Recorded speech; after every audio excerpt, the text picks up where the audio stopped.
Assalamualaikum warahmatullahi wabarakatuh. Perkenalkan, nama saya Wanda Anggiliani dari kelas 12 TKJ 1. Saya akan menjelaskan tentang metode perakitan produk. Konsep lini perakitan. Pengertian lini perakitan. Lini perakitan merupakan suatu sistem terdiri dari pekerjaan dan mesin untuk menghasilkan suatu produk. Lini perakitan dapat berupa manual maupun otomatis. Lini perakitan juga dapat dideskripsikan sebagai sebuah proses pemeriksaan di mana bagian-bagian atau biasanya yang memiliki suku cadang suatu produk dirakit dan digabungkan satu persatu dengan urutan tertentu menjadi produk lengkap akhir. Bentuk paling terkenal dari konsep lini perakitan adalah lini perakitan bergerak atau moving assembly line yang dikembangkan oleh Ford Motor Company pada tahun 1908 dan 1915. Layout produksi terdiri 4 jenis, yaitu job shop, floor lines, cellular manufacturing system, dan continuous process. Adapun dua permasalahan penting dalam pengembangan. 1. Penyeimbangan lini antar stasiun kerja. 2. Penjagaan kelangsungan produksi di dalam lini perakitan. Berikut adalah karakteristik dari permasalahan assembly line balancing. A. Ada sejumlah proses dalam lini perakitan dengan waktu proses masing-masing. B. Ada kendala keterdahuluan yang memaksa sebagian proses baru bisa dimulai setelah proses persyaratan selesai. C. Bisa ada kendala tambahan seperti jumlah maksimum stasiun kerja atau kecepatan minimum lini perakitan. Tujuan dari lini perakitan adalah pengelompokan proses-proses perakitan menjadi stasiun-stasiun kerja tanpa melanggar kendala keterdahuluan demi tercapainya efisiensi lini perakitan maksimum.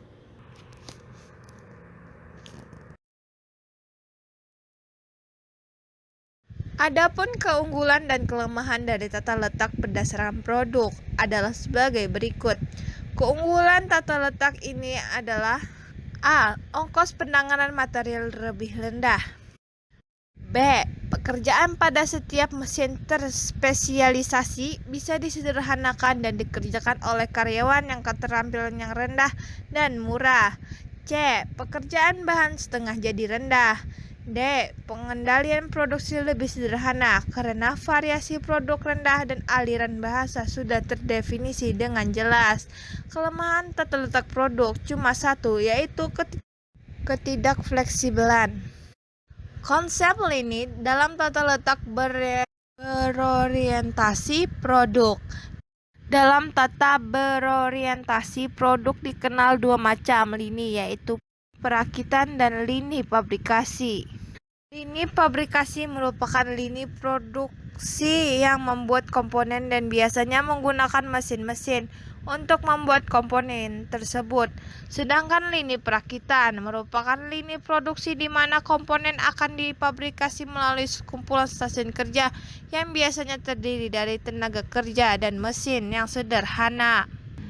Mode perakitan. Dalam perakitan terdiri beberapa metode yang dapat diterapkan sesuai dengan kebutuhan.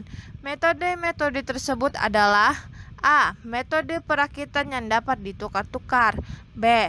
Perakitan dengan pemilahan. C. Perakitan secara individual.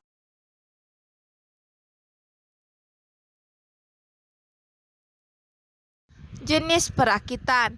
Pada umumnya ada dua macam jenis perakitan, yaitu perakitan manual, yaitu perakitan yang sebagian besar dikerjakan menggunakan dengan peralatan sederhana tanpa alat-alat spesifik atau khusus. B. Perakitan otomatis, yaitu perakitan yang dikerjakan dengan sistem otomatis. Sedangkan untuk jenis perakitan dapat dibedakan menurut jenis produk yang akan dilakukan perakitan, yaitu A. Produk tunggal. Jenis perakitan tunggal yaitu perakitan dengan produk hanya satu jenis saja. B. Produk seri jenis. Perakitan produk seri adalah bila perakitan dilakukan dalam jumlah massa dalam bentuk dan ukuran yang sama. Proses perakitan jaringan RT-RW-NET. Konsep jaringan RT-RW-NET. Membangun RT atau RW didefinisikan suatu konsep di mana beberapa komputer dalam suatu perumahan atau blok dapat saling berhubungan dan dapat berbagi data secara informatif. Konsep RT RW Net sebelumnya sama dengan konsep warnet.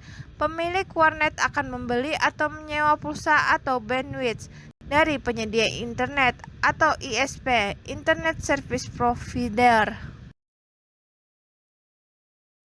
Membangun RT RW Net sederhana menggunakan mikrotik. Langkah awal dari pembuatan RT atau RW Net adalah mengkonfigurasi router kita agar dapat mengakses ke internet. Mengaktifkannya ada dua cara, yaitu A. Hard reset. Cara melakukan hard reset adalah 1. Pastikan router dalam keadaan mati. 2. Tekan tombol reset dan tahan. 3. Nyalakan router tanpa melepaskan tombol reset. 4. Tahan selama kurang lebih 5 detik. Setelah dilakukan hard reset, maka konfigurasi mikrotik akan kembali pada konfigurasi bawaan. B. Soft reset. Cara melakukan soft reset: 1. Masukkan ke menu Winbox, kemudian buka terminal. 2. Ketik perintah atau sistem reset configuration, kemudian tekan enter. 3. Mikrotik akan reboot. Selanjutnya, karena kita akan menggunakan saluran nirkabel UNN melakukan broadcast internet, maka kita perlu konfigurasi WLAN pada mikrotik. Cara melakukan konfigurasi WLAN: 1. Masuk menu Winbox. 2. Klik menu wireless, kemudian klik 2 kali pada WLAN 1. C. Setelah muncul window interface, klik security profile untuk memberikan password pada wireless kita sehingga tidak dapat diakses oleh sembarangan orang. Kemudian klik tanda tambah dan isi kolom-kolomnya. D.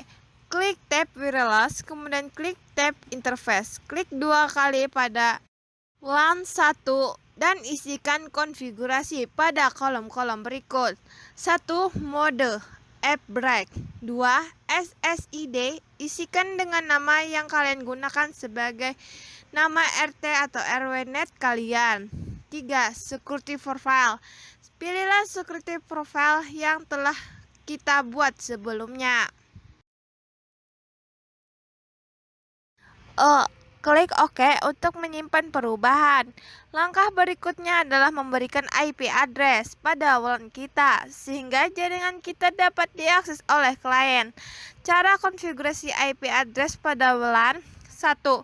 Klik IP kemudian klik address. 2. Setelah window address list muncul, klik tanda tambah UNRIL mengkonfigurasi IP address pada WLAN. Pada kolom address, isikan alamat IP yang kita gunakan, misalnya 192.168.100.1/24. Kemudian pada interface pilihlah WLAN 1. Setelah itu klik OK untuk menyimpan konfigurasi. Selanjutnya, agar klien tidak berebut bandwidth internet, maka kita harus membuat aturan agar klien bisa mendapat bandwidth secara merata.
Pada kesempatan ini, kita akan menggunakan fitur Simple Queue pada Mikrotik untuk melakukan pembagian bandwidth.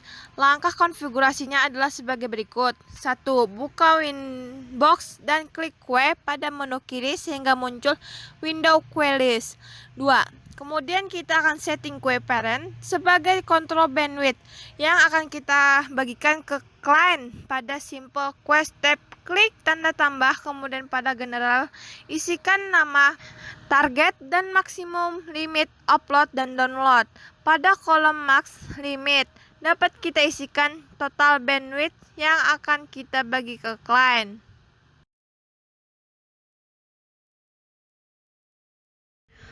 Tiga, untuk memberikan aturan ke klien, maka selanjutnya kita akan membuat child queue. Pada child queue, target address dapat kita tentukan dengan mengisikan IP address klien. Pada kolom target, isikan alamat IP klien, kemudian pada max limit isikan maksimal bandwidth yang akan didapatkan oleh DAIN. Klik apply untuk menyiapkan konfigurasi. 4. Langkah selanjutnya adalah memberikan garansi bandwidth kepada klien sehingga klien tidak akan kehabisan bandwidth. Caranya dengan masuk ke tab Advance, kemudian klik limit AAT dengan bandwidth minimal dan tentukan parentnya. Klik OK untuk menyimpan konfigurasi. 5. Ulangi langkah 3 dan 4 untuk memberikan limitasi pada klien lain. Jangan lupa menentukan target address-nya. Demikian pengaturan dasar untuk membuat jaringan RT atau RWNet sederhana. Kalian bisa menambahkan konfigurasi sendiri di Mikrotik untuk menyempurnakan, misalnya dengan memperkuat bagian keamanannya, menambahkan hotspot, dan sebagainya. Semua tergantung dari kebutuhan jaringan yang akan kita bangun.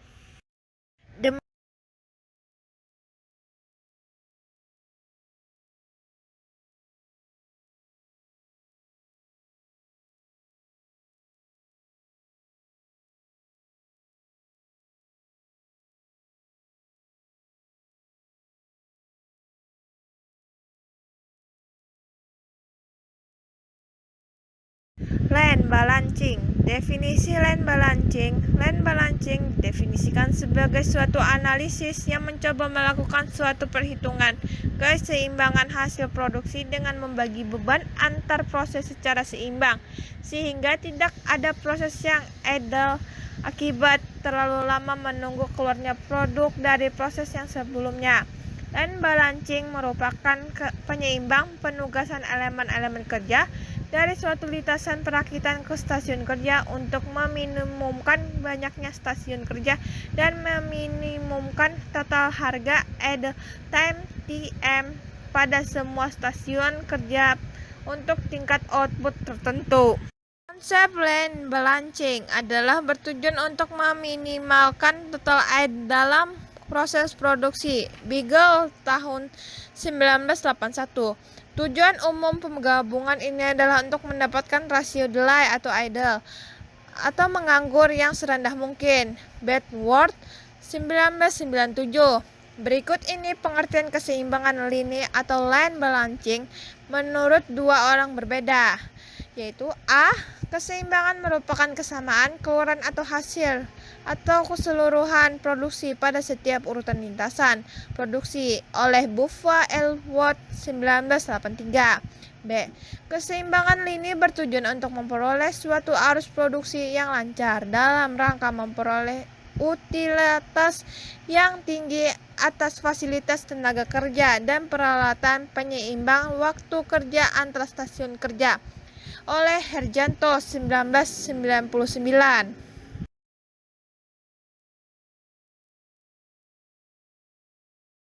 Tujuan menyusun LAN dalam sebuah lintasan meliputi usaha yang umumnya merencanakan keseimbangan, memiliki tujuan untuk mencapai suatu kapasitas yang optimal di mana tidak terjadi suatu pemborosan fasilitas, waktu, tenaga, dan material. Tujuan ini tercapai apabila A. Lintasan bersifat seimbang. Setiap stasiun kerja mendapatkan beban kerja yang sama nilainya diukur dengan waktu. B. jumlah waktu operator menunggu dari proses sebelumnya. Kit minimum di setiap stasiun kerja sepanjang lintasan proses. C. Jumlah stasiun yang ada di lintasan memiliki waktu yang seimbang. Adapun keunggulan dan kelemahan dari tata letak berdasarkan produk adalah sebagai berikut. 1. Keunggulan tata letak ini adalah A. Ongkos penanganan material lebih rendah. B.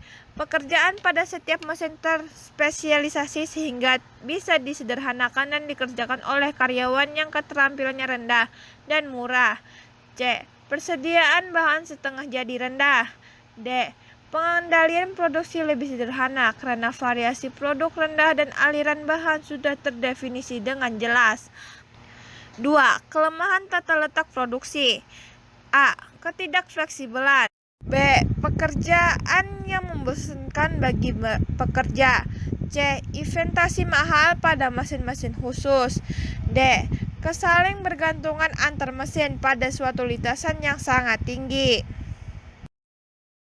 Manfaat line balancing. Adapun manfaat dari line balancing atau keseimbangan lini ini adalah sebagai berikut. A. Meningkatkan efisiensi proses. B. Menghindari waktu pada proses stasiun yang menganggur. C. Mengurangi waktu proses secara keseluruhan. D.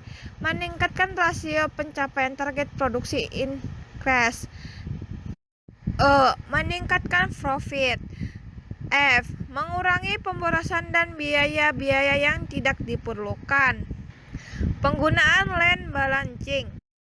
A. Mengetahui takt time. Setiap satu kerja, langkah pertama dalam line balancing adalah mengetahui takt time. Untuk mengetahui setiap stasiun kerja, rumus yang digunakan untuk mengetahui takt time adalah T sama dengan TA garis miring D, di mana T sama dengan takt time, TA sama dengan time available atau waktu kerja bersih yang tersedia, D sama dengan demand atau permintaan pelanggan. B. Membuat rincian proses. Untuk memastikan keseimbangan sangat penting untuk memahami hubungan dan urutan antara berbagai tugas dalam suatu proses. Membuat rincian proses mengidentifikasi hubungan dan urutan di antara proses-proses yang berkaitan. C. Memahami waktu yang dibutuhkan pada setiap kegiatan proses. Setiap rincian proses harus diketahui waktu pengerjaan dan kemudian dijumlahkan menjadi total time atau total waktu siklus pada stasiun kerja yang bersangkutan. Kita dapat menyajikan dalam bentuk grafik agar jelas dan mudah dilihat, seperti gambar di bawah ini. D. Mengidentifikasi stasiun kerja yang memiliki selisih. Langkah selanjutnya adalah identifikasi stasiun kerja yang memiliki selisih waktu yang siklus waktu yang ditetapkan, baik sisi waktu yang lebih tinggi maupun selisih waktu yang rendah. Seperti contoh gambar di bawah ini. E. Analisis dan lakukan tindakan penyeimbangan. Setelah diidentifikasi yang memiliki selisih waktu dengan waktu siklus yang ditetapkan, lakukan tindakan penyimpangan beban kerja sehingga total waktu siklus stasiun kerja yang bersangkutan lebih rendah dan total siklus waktu atau total time stasiun kerja yang ditentukan.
Evaluasi dan pemantauan hasil. Stasiun-stasiun kerja yang telah diseimbangkan proses dan tugasnya harus dievaluasi dan dipantau hasilnya.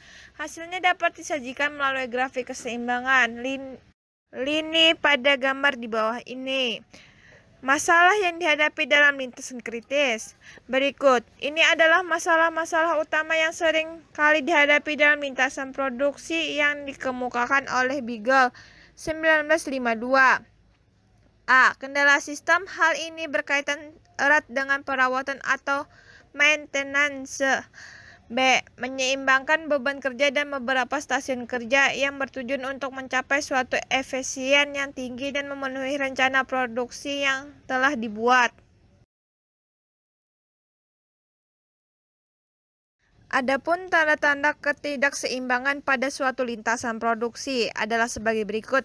1. Stasiun kerja yang sibuk dan waktu menganggur yang mencolok. 2. Adanya produk setengah jadi pada beberapa stasiun kerja. Bufa 1987 mengemukakan bahwa untuk mencapai keseimbangan lini dapat dilakukan dengan cara yang pertama adalah A. Menumpuhkan material. B. Menggerakkan operator. C. Pemecahan elemen kerja. D. Perbaikan operasi. E. Perbaikan performasi operator. Berikut merupakan langkah-langkah pemecahan masalah pada line balancing yang dijelaskan secara berurutan. A.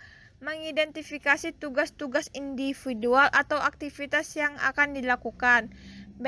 Mengidentifikasi waktu yang dibutuhkan untuk melaksanakan setiap tugas. C. Menetapkan precedence contains jika ada yang berkaitan dengan setiap tugas itu.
Berikut ini adalah contoh gambar Fredsensen diagram.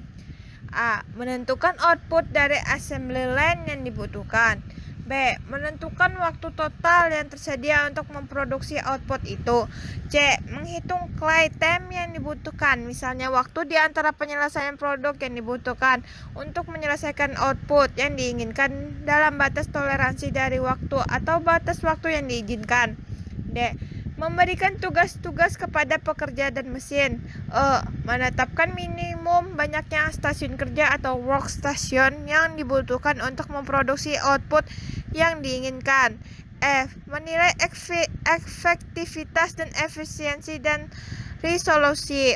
G. Mencari terobosan-terobosan untuk memperbaiki proses terus-menerus atau continuous process improvement.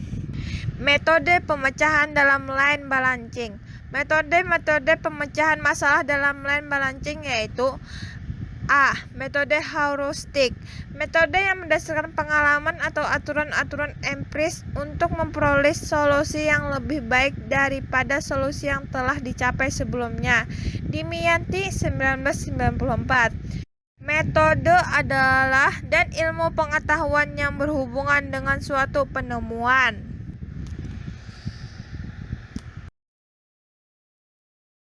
Artikel telah diterbitkan oleh https://blog-gw.blogspot.com /2018-03 line strip belalanching strip produksi .html. 1.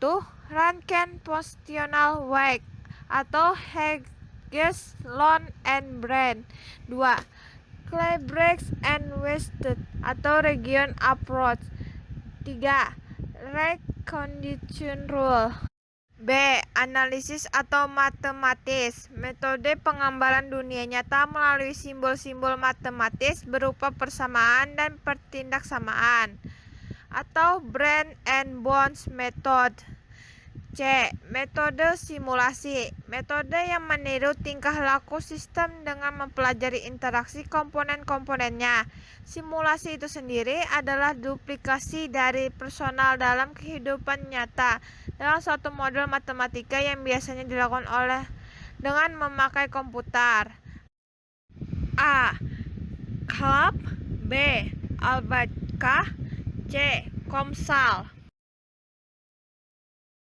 Keseimbangan lintasan land balancing produksi. A. Permasalahan keseimbangan lintasan produksi. Permasalahan keseimbangan lintasan produksi paling banyak terjadi pada proses perakitan dibandingkan pada proses pabrikasi.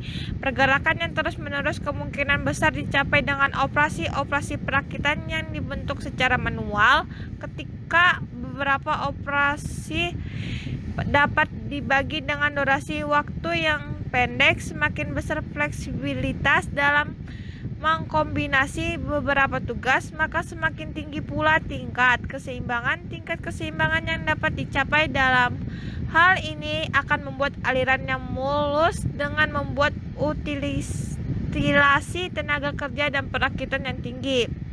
Nasution 1999 137. Masalah-masalah yang terjadi pada keseimbangan lintasan dalam suatu lintasan produksi biasanya tanpa adanya penumpukan material, waktu tunggu yang tinggi, dan operator yang menganggur karena beban kerja yang tidak teratur untuk memperbaiki kondisi tersebut. Dengan keseimbangan lintasan, yaitu dengan menyeimbangkan stasiun kerja sesuai dengan kecepatan produksi yang diinginkan. Idle time, yaitu waktu menganggur selama jam kerja. With working time, yang disebabkan antara lain hujan, menunggu muatan, menunggu dokumen, alat rusak, dan lain-lain. Suranto 2004 140. Keseimbangan yang sempurna tercapai apabila adanya persamaan keluaran atau output dari setiap operasi dalam suatu runtunan lini. Bila keluaran yang dihasilkan tidak sama, maka keluaran maksimum mungkin tercapai untuk lini yang paling lambat. Keseimbangan pada stasiun kerja berfungsi sebagai sistem keluaran yang efisien. Keuntungan keseimbangan lintasan adalah pembagian tugas secara merata, sehingga kemacetan bisa dihindari. Setiawan 2000. B. Pengaturan kecepatan lintasan terhadap penyusun stasiun kerja. Hal yang berpengaruh pada penyusun stasiun kerja adalah kecepatan lintasan yang ditentukan dari tingkat kapasitas permintaan serta waktu operasi terpanjang. Sebaliknya, semakin sedikit. Kusuma tahun 2002. Precedence diagram. Precedence diagram digunakan sebelum melangkah pada penyelesaian menggunakan metode keseimbangan lintasan. Precedence diagram sebenarnya pada operasi kerja serta ketergantungan pada operasi kerja lainnya yang tujuan untuk mempermudahkan pengontrolan dan perencanaan kegiatan yang terkait di dalamnya. Baroto 2002. Adapun tanda yang dipakai dalam precedence diagram adalah A. Simbol lingkaran dengan huruf atau nomor di dalamnya untuk mempermudah identifikasi asli atau suatu proses operasi. B. Tanda panah menunjukkan ketergantungan dan urutan proses operasi. Dalam hal ini, operasi yang ada di pangkal panah berarti mendahului operasi kerja yang ada di ujung anak panah. C. Angka di atas simbol lingkaran adalah waktu standar yang diperlukan untuk menyelesaikan setiap proses operasi. Istilah-istilah dalam land balancing. A. Waktu menganggur atau idle time. B. Keseimbangan waktu yang senggan atau balance delay. C. Efisiensi stasiun kerja. D. Efisiensi lintasan produksi atau land efficiency. O. Osmosis Index. F. Fox Station. Sekian, terima kasih. Wassalamualaikum warahmatullahi wabarakatuh.